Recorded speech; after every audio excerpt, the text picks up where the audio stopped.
Hey, welcome back to Laser Engraving 911. So on this episode, we're going to dive into the world of the M1 Ultra by xTool. The M1 Ultra, if you don't know, is an all-in-one crafting system that has multiple different attachments that you can use, like a laser, a color print head, a foiling applicator, and you can even cut vinyl with it and a whole lot more. But this specific episode is about the color print head that comes with the M1 Ultra. I'm going to show you a brand new method on how to get amazing full color detailed results on all kinds of substrates. So if that sounds like something you want to get into, then buckle up, get your pen and paper out, because we're about to get into it on Laser Engraving 911.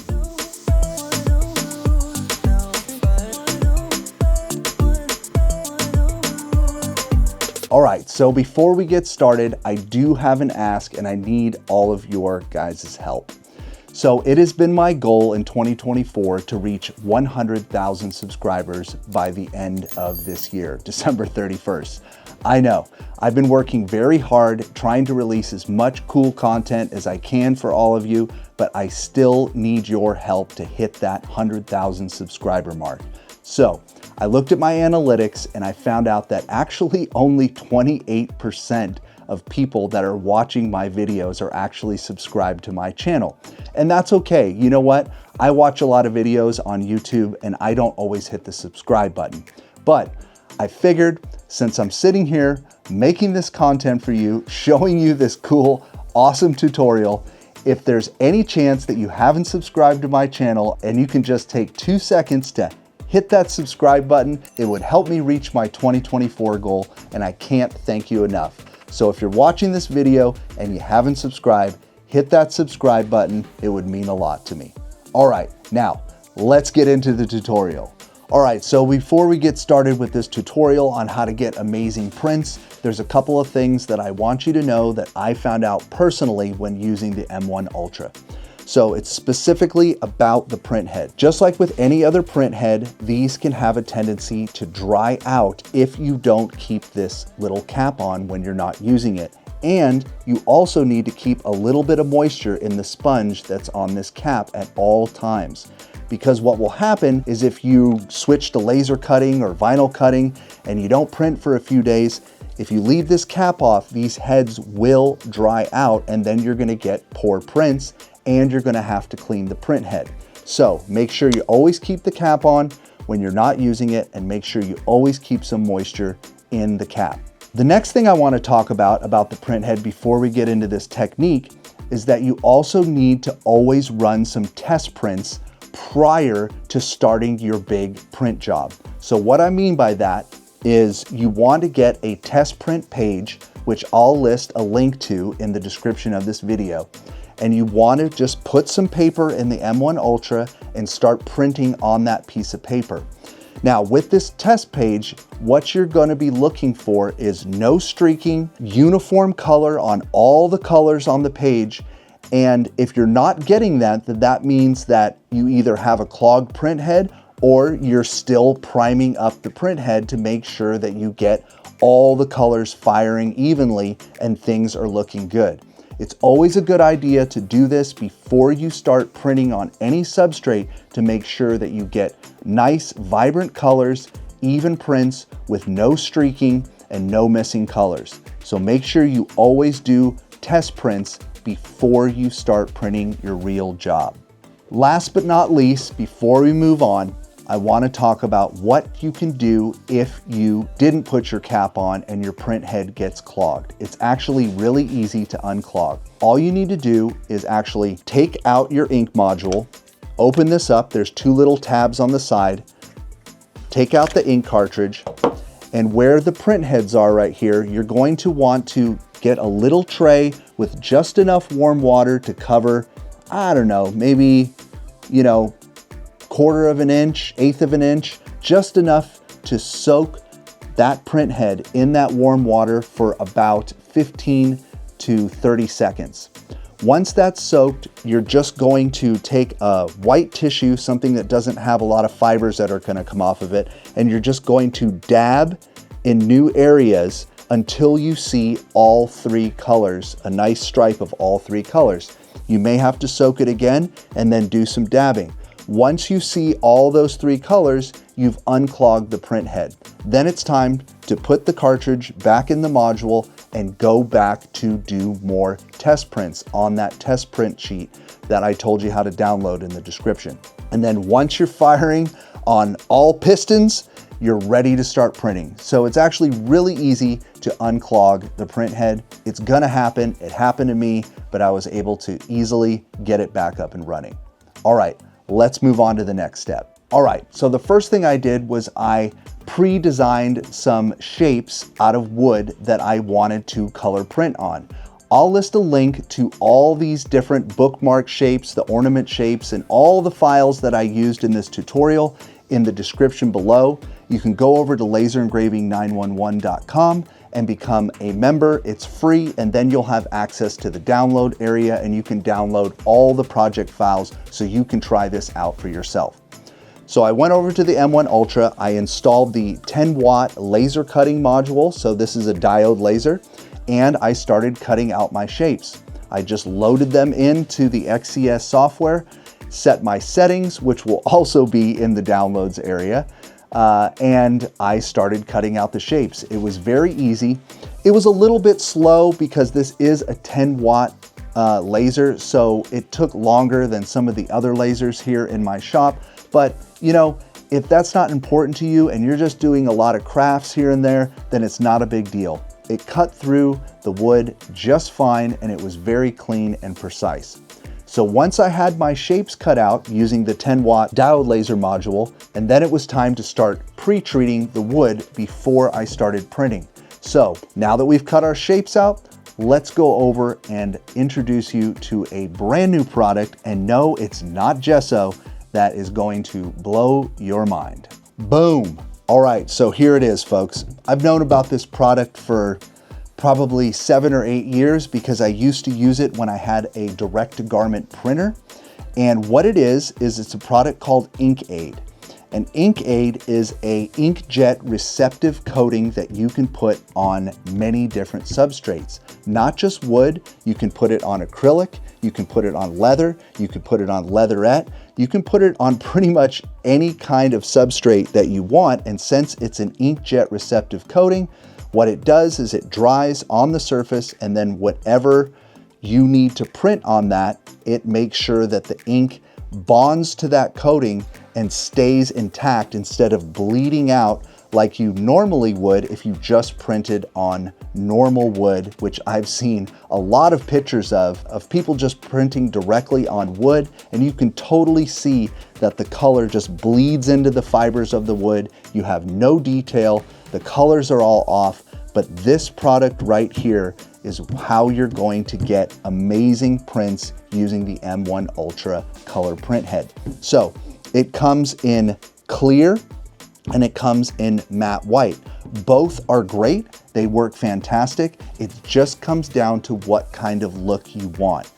I'll list links in the description below on where you guys can get this. And as a little bonus, if you drop a comment on this video, give it a like, and make sure you're subscribed to the channel, I'll be giving away 2 sets to 2 lucky people of this product so you can try it yourself. So make sure you drop a comment on this video and follow all the rules to get entered to win this amazing product. Now that I've given you an overview of what inkAID is, let's show you how to apply it to the shapes that we just cut on the M1 Ultra.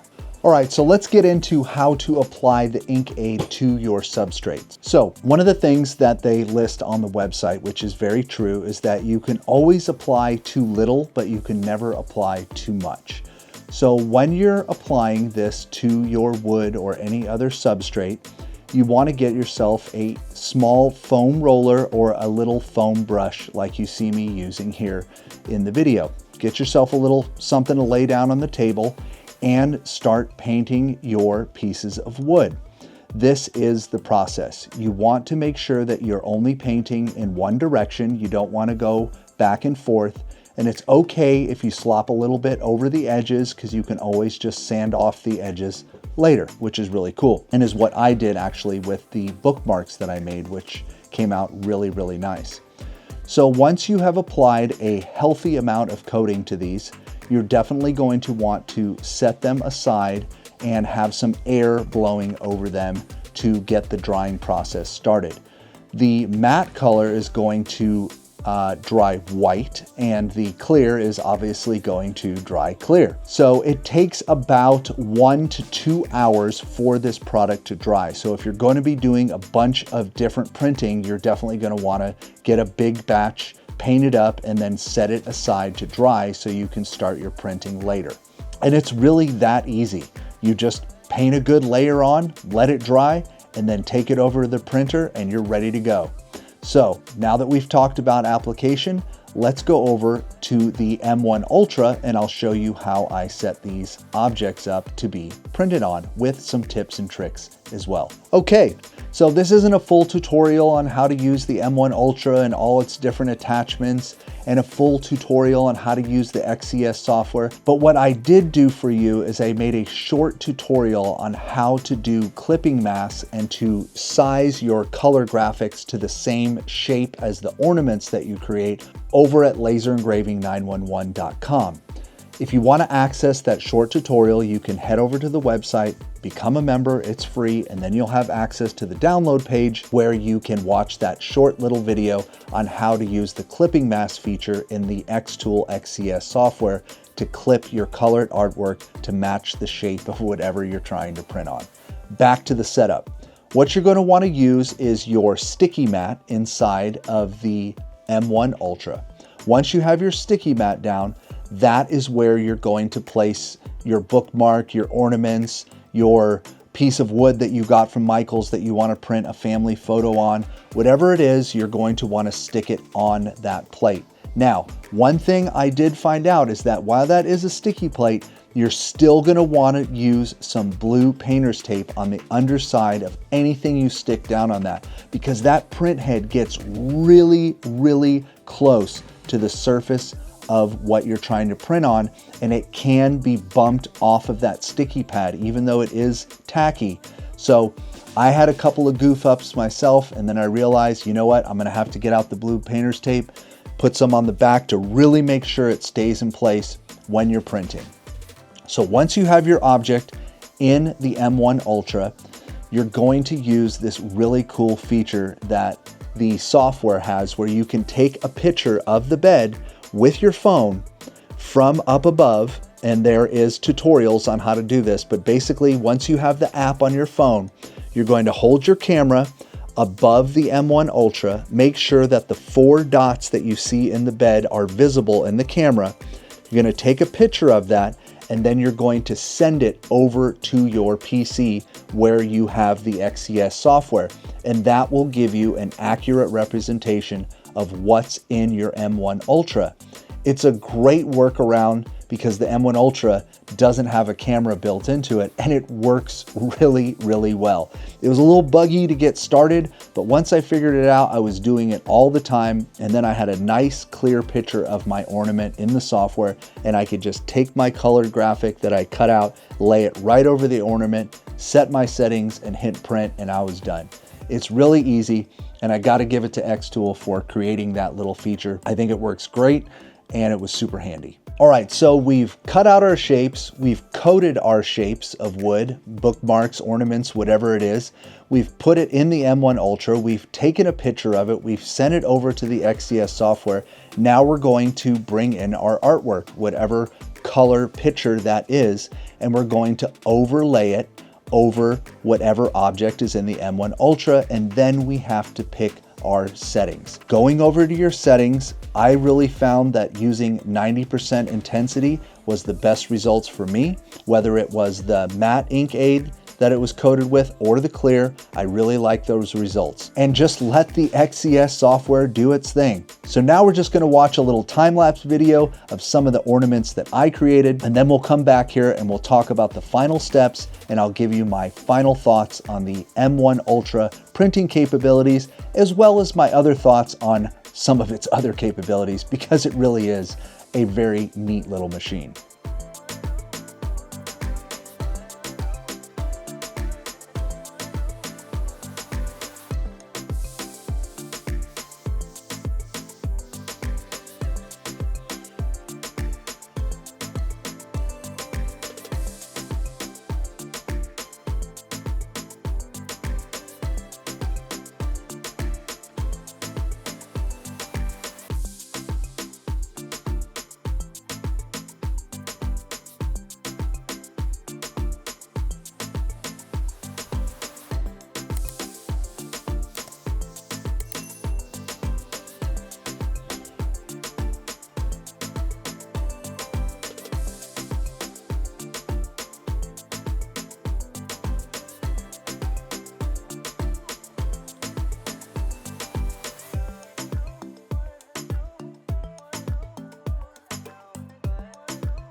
All right, so we've got our prints done, and there's just one final step before we wrap all these up, and that is that you need to seal in your artwork. So what I found is that these two products worked really well. We've got the Rust-Oleum 2x ultra clear cover, and then also there is this Krylon UV resistant clear coating. You're going to want to take all of your prints outside, and you're going to want to put a nice healthy coat on them. It won't affect the print. I will tell you that on the matte, once you spray it on, you're going to see all that white background disappear for a second, but then once it dries, you'll see that it comes back. You definitely don't want to disturb any of these while they're drying, or you could smear the printing around. You do need to seal up all your final color prints so they will last a lifetime. And it actually works out great. These have all been sealed. Some of my favorite ones that came out of these were definitely the bookmarks. And like I said, I'm gonna list a link at laserengraving911.com in the downloads area where you can get my laser cut files that I used for these and the ornament files, and I'll even include the artwork already sized so you can do this yourself. I know you can't see a lot of this on camera, but the detail in this is absolutely amazing. The colors for what it is for an inkjet printer came out really, really nice. This one was a great family photo. I will tell you, when I sprayed the clear on, it did bring a knot that was hiding in the background up to the front, but that wasn't there until I put the clear coat on. So do watch out with picking wood with dark knots underneath it. It can show through. But if you can see the detail in their faces, it's absolutely amazing compared to just printing directly on wood. Another great example is these two ornaments right here. So this was printed directly on raw Baltic birch, right? Little fox family, little wintertime ornament. And then this is with the inkAID. It's just absolutely stunning, the detail that the inkAID produces once it's been put on the substrate. So that one is crazy. You can't even see the detail in their faces on the raw wood. And on here, you can actually see the whiskers on the little foxes. You can see the bricks on the house in the background. It's just like night and day. So I had way too much fun printing on all this stuff, making the artwork. Yes, these were all generated using artificial intelligence. I have a tutorial on that. I'll list a link in the description below. But I had some ideas for these bookmarks. I wanted to do like a detective theme, like a cyberpunk theme, a fantasy novel theme. So I was just having too much fun. Anyway, enough of that. Let's go ahead and I'll give you my final thoughts on the M1 Ultra and everything that I learned here. All right, so here's my final kind of overview thoughts on the M1 Ultra. I really think xTool's done it again by adding so many different modules into one machine, adding the ability to color print on different substrates to a degree is really cool, and it just got my brain thinking of all the different possibilities. The fact that you can do vinyl cutting, which I have a video coming up on how we cut some vinyl out to decorate some hats, is amazing. The laser module is 10 watts. I think you can get it in 20 watts. It does cut pretty slow, but once again, this isn't, I think, a machine for huge volume. It's just a machine that will help you get the ideas that are stuck in your head, no matter what kind of material it is, from your head out into real life. And I think that was the purpose of the M1 Ultra. It's a fun little unit. I think it's pretty affordable. The software that comes with it is very easy to use. It's the same software that you use on all their other lines. So if you haven't picked one of those up and you've got a lot of creative ideas in your head that require different mediums and different ways to get it done, then the M1 Ultra is definitely something you're going to want to pick up. I'll list a link in the description below if you want to check it out further. Now, once again, I mentioned earlier in the video, we are doing a little giveaway for some inkAID product. All you need to do is make sure that you're subscribed to the channel. Make sure you leave a comment on this video on your thoughts on what I just shared with you or whatever you want to talk about. and you will be entered to win a dual set of inkAID product just like you saw here, and we'll have it shipped directly to you. I'm gonna be giving away 2 sets to 2 lucky people over the next couple weeks. So once again, thank you all for watching. Thank you for your support. I can't do this without you. And I hope so far you're having a happy holiday. I hope to get out some more content for you in December, but just like with any other laser engraving business, it has been extremely busy around here. So I'm trying to get in content when I can, so bear with me. So with that, we'll see you around on Laser Engraving 911.